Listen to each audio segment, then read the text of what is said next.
warahmatullahi wabarakatuh. Salam sejahtera buat kita semua. Nama saya Endren Lumban-Raja, Prodi Administrasi Publik, NIM 22101028. Saya akan menjelaskan kembali tentang interaksi sosial. Interaksi sosial, menurut kodratnya, manusia adalah makhluk sosial atau makhluk yang bermasyarakat. 2. Dalam hubungannya, manusia sebagai makhluk sosial merupakan manusia yang selalu hidup di antara manusia lainnya. Yang ketiga, manusia dikatakan makhluk sosial karena manusia tidak akan bisa hidup sebagai manusia tanpa bantuan manusia lainnya.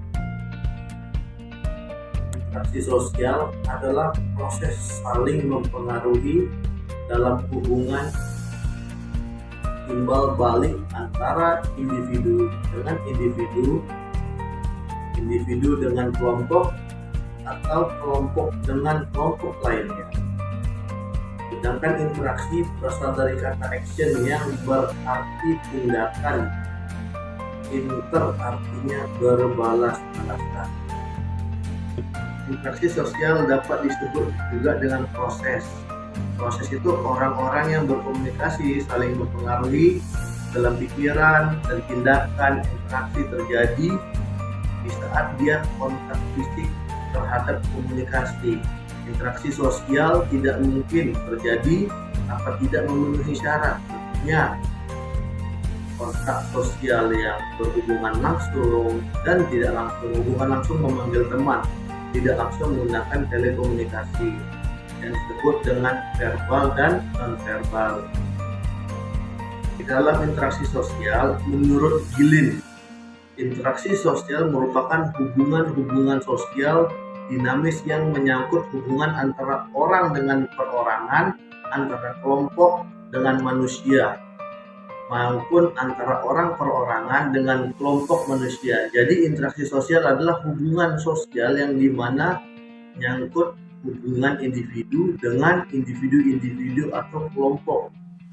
Menurut Gillen, interaksi sosial merupakan hubungan-hubungan sosial yang dinamis menyangkut hubungan antara orang dengan perorangan atau kelompok manusia maupun orang perorangan dengan kelompok manusia. Jadi interaksi sosial itu hubungan, dan hubungan itu melalui perantara atau juga berupa dengan media.